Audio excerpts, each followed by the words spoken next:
स्वच्छता मिशन कार्यक्रम 2 का आगाज। पीएम मोदी ने राष्ट्र के नाम दिया संदेश, कहा नदियों को बचाना हमारी जिम्मेदारी। आगामी चुनाव को लेकर कांग्रेस ने कसी कमर। कांग्रेस प्रदेश उपाध्यक्ष ने की प्रेस कॉन्फ्रेंस, कहा नगर न्याय पंचायत लगाकर सरकार की कमियां बताएंगे। चारधाम यात्रा में ई पास बना आफत। ई पास न होने पर रोके गए तीर्थयात्री। तीर्थयात्रियों ने व्यवस्थाओं पर उठाए सवाल। हरिद्वार पुलिस को मिली बड़ी सफलता। कुख्यात अपराधी अंशुल को किया गिरफ्तार। क्राइम ब्रांच के सिपाही को मारी थी गोली। नरेंद्र नगर में युद्ध स्तर पर जारी रेलवे लाइन निर्माण कार्य। प्रशासन ने 10 आवासीय मकानों को किया ध्वस्त। घुसवाए लोगों ने लगाया जाम।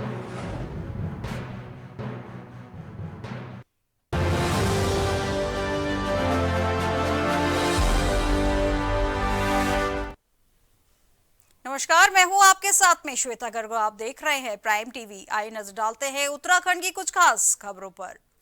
चुनाव नजदीक आते आते विधानसभा चुनाव में जीत हासिल करने के लिए कांग्रेस लगातार प्रयास करती हुई दिखाई देने लगी है। नेता ऋषिकेश पहुंचकर सरकार की खामियों को उजागर करने का काम में लगे हुए हैं। कांग्रेस के प्रदेश उपाध्यक्ष सूर्यकांत धस्माना ने प्रेस वार्ता की। श्यामपुर क्षेत्र में आयोजित प्रेस वार्ता के दौरान कांग्रेस प्रदेश उपाध्यक्ष सूर्यकांत धस्माना ने राज्य सरकार पर जमकर हमला बोला है। बताया कि व्यापक जनसंपर्क अभियान चलाकर सरकार की खामियों को जन जन तक पहुंचाया जाएगा।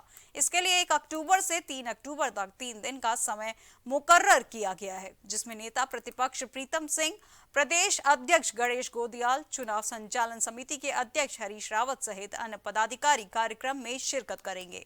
कांग्रेस की छोटी छोटी टुकड़ियां न्याय पंचायतों में पहुंचकर लोगों को प्रदेश सरकार की कमियां बताकर जागरूक करेगी।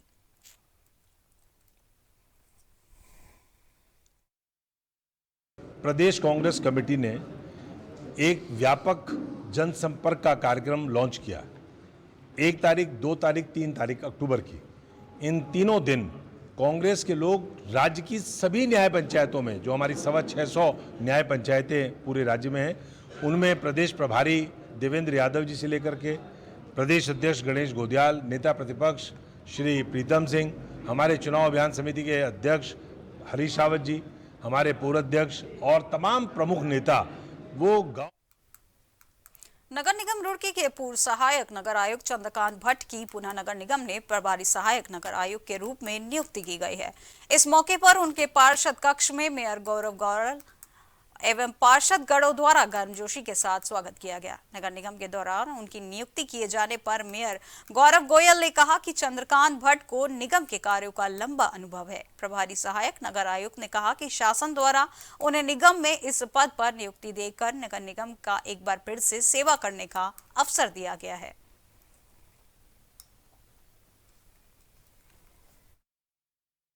भट्ट जी बढ़िया काम करने वाले अधिकारी हैं। उनका द्वारा निगम में वापसी हुई, ये हमारे लिए और निगम के लिए सौभाग्य की बात है। काम बहुत अच्छी तरह से करवाएंगे, काम बहुत अच्छी तरीके से करवाएंगे भट्ट जी। और भट्ट जी सभी पार्षद, ठेकेदार और मेयर साहब के साथ भी समन्वय बना के चलने वाले व्यक्ति हैं। वो उन्हें रुड़की का कोना कोना पता है कि भाई मुझे कहाँ काम कराना है, किस तरह से कहाँ काम लेना है।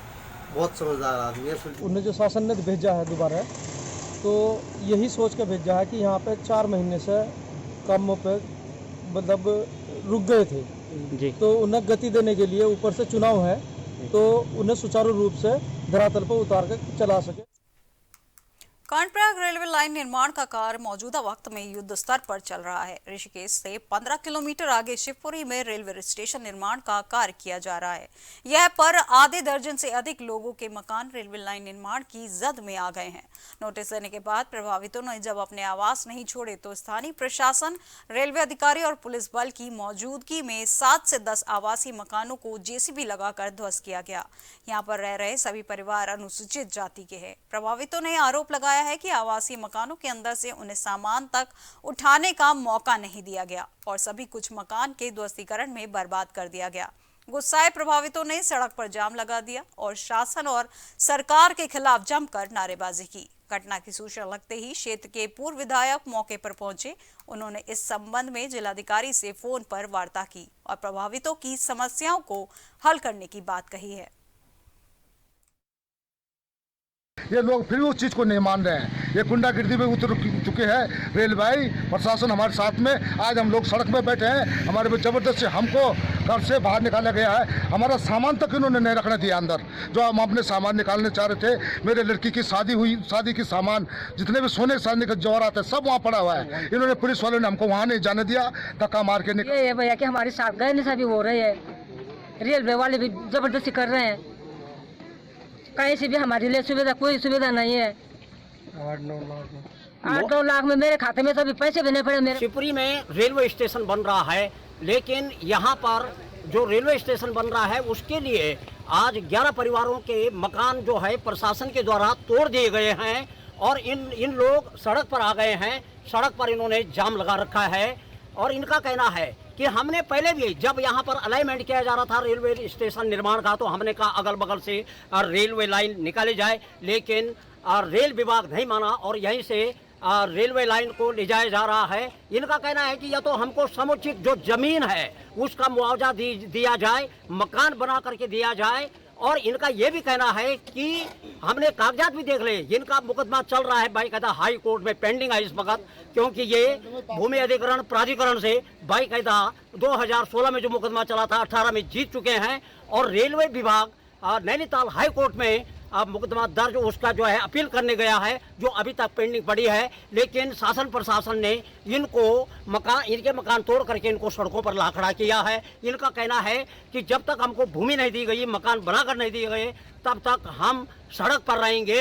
ये मुआवजा को वापस देने को राजी हैं, लेकिन कहना है इनका कि हमको भूमि और मकान बना करके दे दिया जाए। हमारा 5 लाख 7 लाख में कुछ होने वाला नहीं है। मैं वाचस्पति रयाल, नरेंद्र नगर।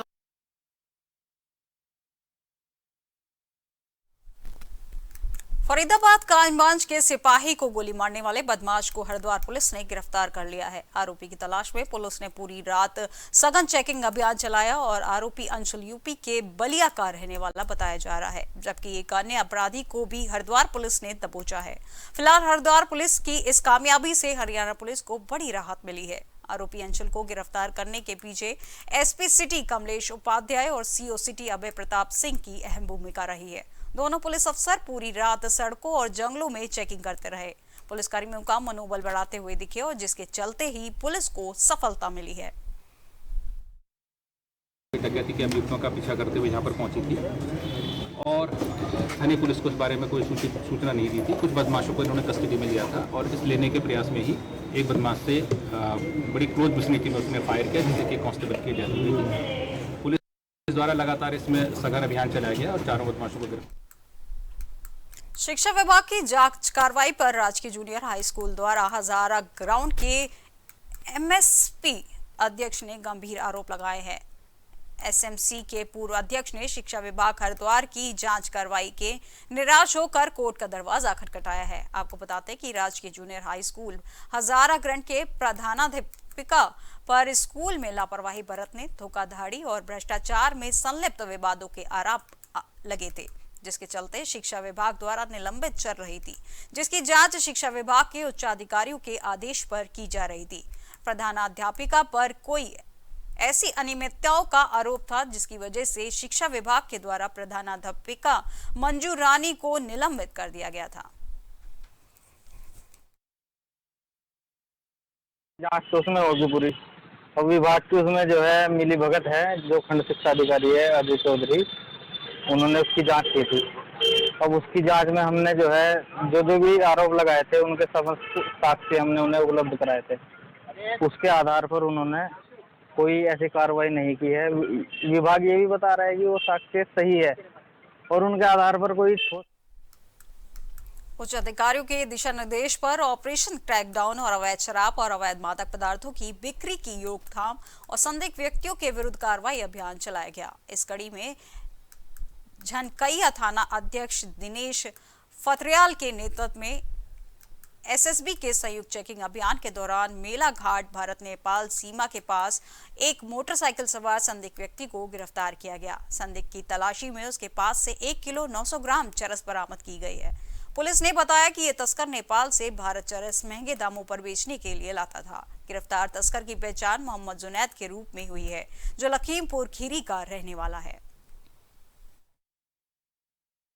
कल पुलिस पार्टी जो है एसएसबी के साथ मिलकर बॉर्डर पर चेकिंग कर रही थी, तो गश्त के दौरान जो है एक व्यक्ति मोटरसाइकिल से आता हुआ दिखाई दिया, तो इसको रोका तो जो है उसके बाद चरस मिली और जिससे 1 किलो 900 ग्राम चरस बरामद हुई है, जिसके विरुद्ध अभियोग पंजीकृत करके इसके खिलाफ कार्रवाई की जा रही है। पुलिस में जो है पुलिस के साथ साथ एसएसबी की भी टीम भी साथ थी। आजकल काफ़ी समय से बॉर्डर पर सतर्क दृष्टि की जा रही है। जब से ये कोरोना का जो है कम हुआ है, आवाजाही बढ़ी है, तो इस वजह से भी जो है सतर्क दृष्टि की जा रही है। इसी को दृष्टिगत रखते हुए कल जो है बॉर्डर पर संयुक्त जो है चमोली जिला सहकारी बैंक का 54वां वार्षिक अधिवेशन का शुभारंभ जिला अध्यक्ष रघुवीर बिष्ट, बेशत संघ अध्यक्ष सत्येंद्र असवाल, बद्रीनाथ के विधायक महेंद्र भट्ट व महिला आयोग की उपाध्यक्ष पुष्पा पासवान ने किया। आयोजित वार्षिक प्रतिवेदन में बैंक के अध्यक्ष गजेंद्र रावत ने विगत वर्ष की तुलना में बैंक की निजी पूंजी की जानकारी दी। अध्यक्ष गजेंद्र सिंह रावत ने कहा कि वर्तमान समय में बैंक के मुख्य शाखा गोपेश्वर में एक एटीएम स्थापित है। साथ ही यथाशीघ्र बैंक की अन्य 5 शाखाओं जोशीमठ, नंदप्रयाग, कर्णप्रयाग, रुद्रप्रयाग और गुप्तकाशी में भी एटीएम स्थापित करने की कार्यवाही गतिमान है। बैंक की 20 शाखाओं में माइक्रो एटीएम मशीन की स्थापित कर दी गई है।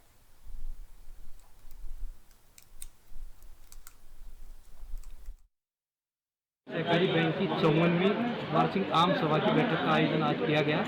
कोविड काल के कारण विगत वर्ष हम इस आम सभा की बैठक को नहीं कर पाए, जिस कारण 30 सितंबर को हमने आज इस आम सभा की बैठक को किया है।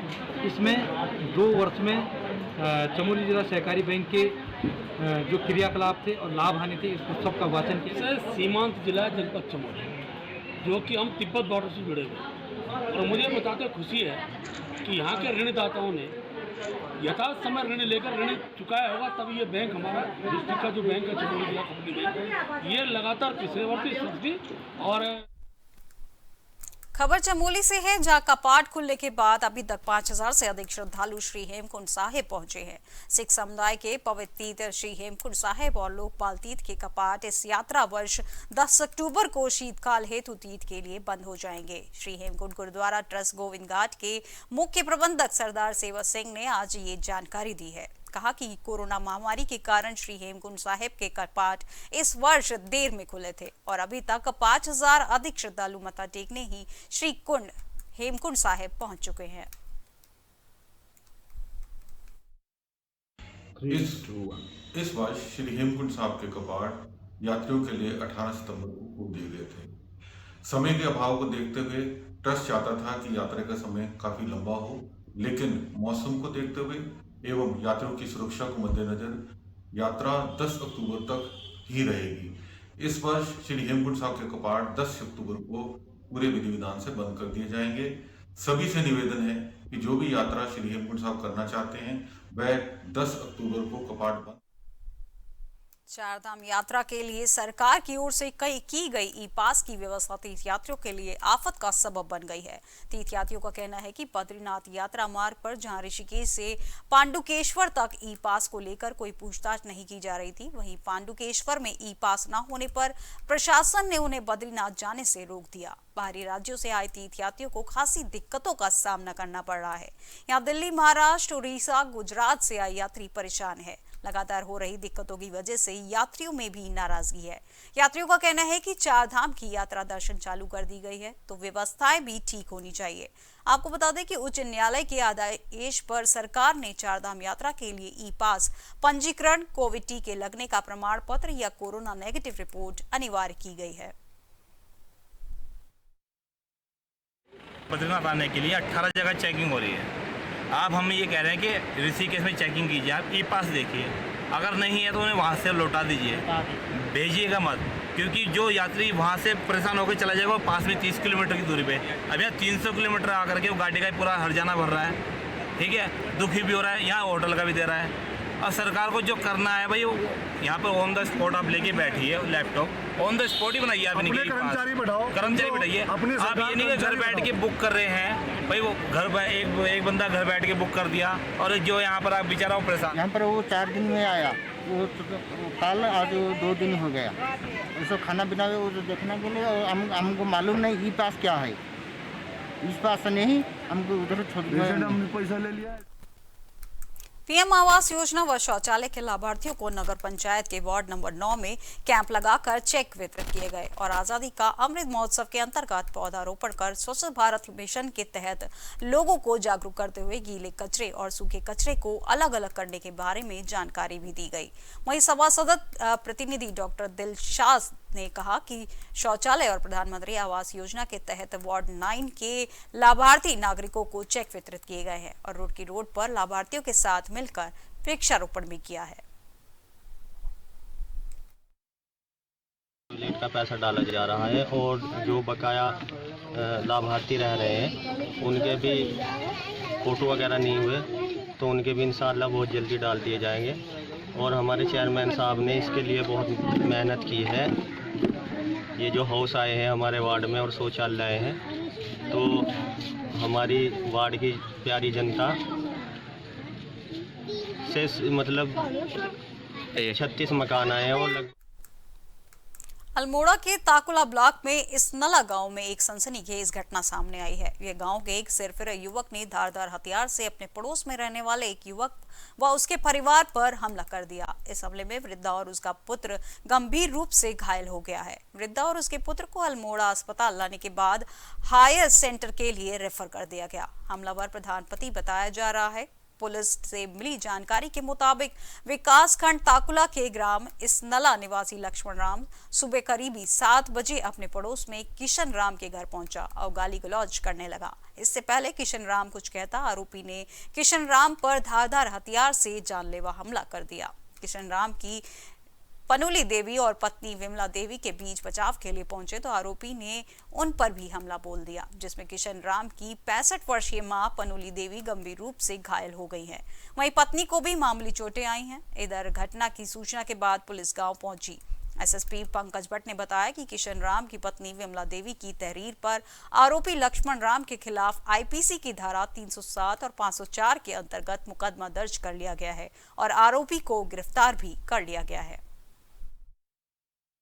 ये ग्राम प्रधान ने इनके घर में रात के 4 बजे जाके हमला कर दिया।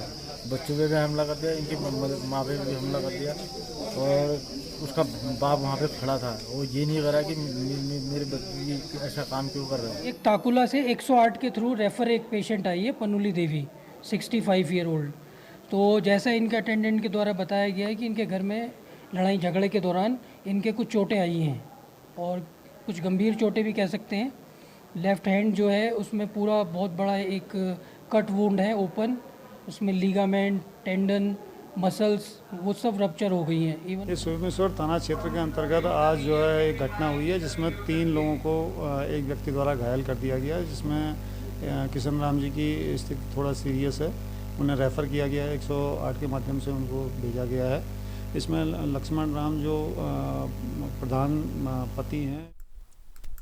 लक्सर में कैवेंडिश टायर कंपनी कर्मचारी व कैवेंडिश टायर कंपनी प्रशासन के बीच त्रिवर्षीय एग्रीमेंट को लेकर मामला गहराता जा रहा है। कंपनी प्रशासन के रवैये से नाराज कर्मचारियों ने भूख हड़ताल शुरू कर दी है।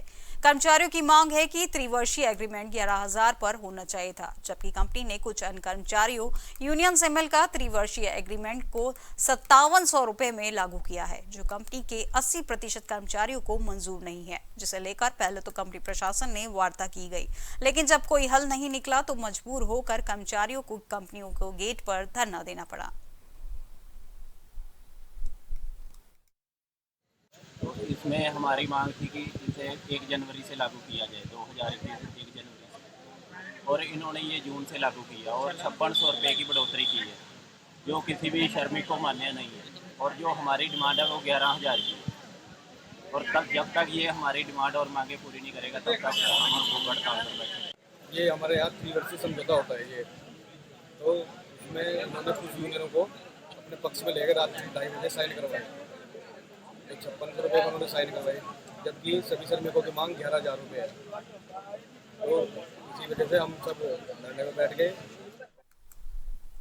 जहां देश के प्रधानमंत्री नरेंद्र मोदी देश की जनता को लोकल में वोकल में परिवर्तन करने की सलाह देते हैं, वहीं इसी राह पर विकासनगर नगर पालिका भी चल पड़ी है। विकासनगर पालिका के टाउन हॉल में आज नगर पालिका परिषद द्वारा अधिकृत जीरो वेस्ट कॉर्पोरेशन संस्था के द्वारा घरों से निकलने वेस्ट कूड़े को उपयोग में लाने के लिए विभिन्न प्रकार के सजावटी सामान बनाए जा रहे हैं और लोग उनके काम से खुश भी हैं। वहीं जीरो वेस्ट कॉर्पोरेशन कर्मचारियों का कहना है कि घरों से निकलने वाले वेस्ट कूड़े को पहले सूखे और गीले कूड़े को अलग अलग कर देते हैं, बाद में गीले कूड़े को खाद कंपोस्ट या जैविक कंपोस्ट बनाते हैं। माननीय प्रधानमंत्री जी ने भी नगर पालिकाओं को ये टास्क किया है कि आप सभी लोग जो भी नगर निकाय हैं वो जो कूड़ा करकट हमारा जो वेस्टेज होता है उसका सदुपयोग किया जाए, तो उससे कूड़ा की मात्रा भी कम होगी और उसी जो कूड़ा करकट हम इकट्ठा करते हैं उससे हमारे जो आपने प्रदर्शनी आपने देखी है उसका ये सामान जो भी ये बन रखा है आपने खुद देखा है, तो बड़े अच्छे ढंग से इसकी देखिए इसे हम लोकल रोजगार भी देंगे। ये सर जैसे कि घरों से वेस्ट मटेरियल निकलता है, जैसे कि आपका कोल्ड ड्रिंक की बोतल हो गई और आपका बियर की बोतल हो गई, जितना भी वेस्ट मटेरियल होता है उसे हमने यूज़ किया है। इसका मेन कारण एक तो कूड़ा कम होगा और लोग अपने घर में इन चीज़ों का यूज़ करेंगे, इनमें प्लांट्स उगाएंगे, तो ये बहुत अच्छा रहेगा। हमने इस चीज़ के लिए एक पहल की है। राज्य सरकार की हट धर्मिता के चलते एक बार फिर से उत्तराखंड विद्युत अधिकारी कर्मचारी संयुक्त संघर्ष मोर्चा ने 5 अक्टूबर से हड़ताल पर जाने का अल्टीमेटम सरकार को जारी किया है। साथ ही जनता के नाम पर खेल पत्र जारी करते हुए कहा कि वे सरकार द्वारा उनकी मांगों की अनदेखी के कारण वे लोग हड़ताल पर जाने को विवश हैं। इसलिए हड़ताल के दौरान जनता को विद्युत आपूर्ति संबंध होने वाली परेशानियों को देखते हुए आम जनता से माफी भी मांगी गई है। विद्युत उप वितरण खंड के उपखंड अधिकारी अतुल कुमार ने बताया कि राज्य स्थापना के उपरांत 21 वर्षों में विद्युत कर्मियों ने राज्य हित में कभी अपनी मांगों को लेकर हड़ताल नहीं की, लेकिन राज्य सरकार व नौकरशाहों की हठधर्मिता के कारण ही उत्तराखंड राज्य के समस्त विद्युत कर्मचारियों को न चाहते हुए भी हड़ताल पर जाना पड़ रहा है। 27 जुलाई 2021 को सरकार और प्रबंधन के बीच में जो त्रिपक्षीय वार्ता हुई थी उसमें हमें 15 से 30 दिन का टाइम दिया गया था उन्होंने समझौते के लिए, तदुपरांत हमने आंदोलन को वापस लिया गया था। इसी क्रम में 2 महीने बीत जाने के बाद भी फिर दोबारा से हमने इसको 27 जुलाई 2021 के समझौते को, अगर ये 5 अक्टूबर तक हमारा समझौते की जो हमारी 14 सूत्रीय मांगे हैं ये पूरी नहीं होगी तो हमारे जो केंद्रीय नेतृत्व है उसके आदेशानुसार हम 6 तारीख में अनिश्चितकालीन हड़ताल पर चले जाएंगे। इसी क्रम में हमारे 4 तारीख में श्रीनगर में रैली का प्रोग्राम भी है। उत्तराखंड के उधम सिंह नगर के सीमांत खटीमा में रहने वाले पीयूष भट्टाचार्य ने जीवी पंत कृषि एवं प्रौद्योगिक विश्वविद्यालय की यूजी परीक्षा में 600 से 472 अंकों के साथ पूरी जनपद में प्रथम स्थान प्राप्त किया।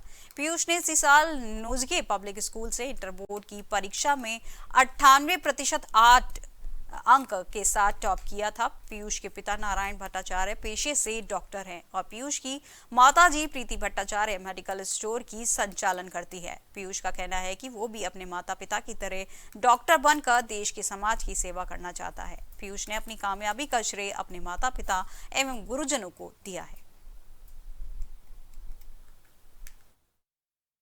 जो भी जर्नी रही मेरी अब तक की, ये सब मेरे मम्मी पापा, मेरी बहन, मेरी दादी और दादाजी और जितने भी मेरे स्कूल के टीचर हैं, नर्सरी से लेके अब तक 12th तक, सबकी वजह से संभव हो पाया है। अगर इनमें से कोई भी एक नहीं होता तो ये जर्नी में मुझे बहुत दिक्कत है। जैसा कि आप जानते हैं कि नोजगे हर एक मुकाम को हासिल करने में फेमस है, चाहे वो गेम्स हों चाहे वो कुछ भी हो। तो इसमें विश्वविद्यालय में प्रथम स्थान आने पर नोजगे परिवार में खुशी का माहौल है और पहली बार उधम सिंह नगर से कोई बच्चा प्रथम रैंक हासिल किया है और आगे ये डॉक्टर बनकर देश की सेवा करना चाहता है। इसमें टीचर्स का भी बहुत बड़ा रोल है, इसके मम्मी पापा सभी ने अपना बहुत भरपूर सहयोग दिया है, क्योंकि किसी भी बच्चे को किसी मुकाम तक पहुंचने के लिए उसके पेरेंट्स और टीचर्स ये दोनों और इच्छा शक्ति, इस बच्चे के अंदर जो इसकी इच्छा शक्ति थी वो भी बहुत भरपूर थी कि हाँ मुझे बनना है तो बनना ही है। तो ये सब चीज़ें बहुत मैटर करती हैं।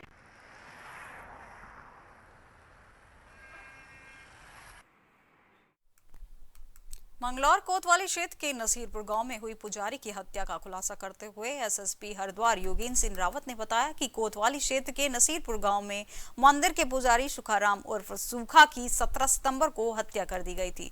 हत्या के मामले में संदीप पुत्र हृदय राम निवासी रणसुरा देवबंद ने मुकदमा दर्ज करवाया था। पुलिस ने मुकदमा दर्ज कर हत्यारोपी की तलाश शुरू की थी और इसके लिए अलग अलग टीमों का गठन किया था। टीमों ने साक्ष्यों के आधार पर एक आरोपी धर्मेंद्र पुत्र राजवीर निवासी मीरकपुर को गिरफ्तार किया है। ये जो बाबा थे इनके थोड़ा सा गलत आदतें थी और एक व्यक्ति से जो कि पहले इनके साथ ही चौकीदारी किया करता था इनके मूल क्षेत्र में, उसके साथ इनके नाजायज़ संबंध थे। उसके बदले कभी कभी उसको पैसा भी दिया करता था, लेकिन किसी बात को लेकर और बार बार अगर उसको बुलाने से परेशान होकर फिर जब लास्ट टाइम इसको यहाँ पर 7 तारीख को बुलाया गया था तो वहीं इनका झगड़ा हुआ और उसमें पहले ये बेहोश हो गया था और फिर ऋषिकेश के गढ़ी श्यामपुर स्थित रीता इंटर कॉलेज को जल्द ही अटल उत्कृष्ट विद्यालय का दर्जा मिलने वाला है, जिसके लिए ब्लॉक प्रमुख भगवान सिंह पोखरियाल ने वृहद वृक्षारोपण कार्यक्रम के दौरान घोषणा की है। घोषणाओं में विद्यालय को अटल उत्कृष्ट विद्यालय बनाना है। विद्यालय में 2 शौचालयों का निर्माण एवं वाटर कूलर की व्यवस्था शामिल है। विद्यालय की कायाकल्प बदलने के लिए क्षेत्र पंचायत सदस्य आशीष रांगड़ लगातार प्रयासरत है।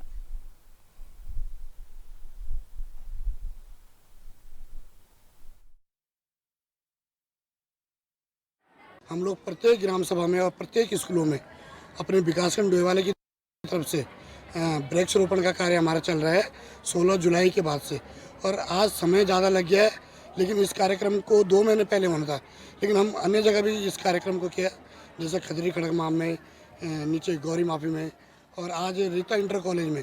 पर्यावरण को देखते हुए गढ़ी रीता इंटर कॉलेज में हम लोगों ने और हमारे क्षेत्र पंचायत आशीष रांगड़ जी के द्वारा आज इस विद्यालय में। उत्तराखंड की अब तक की खबरों में बस इतना ही और अधिक खबरों के लिए देखते रहिए प्राइम टीवी। नमस्कार।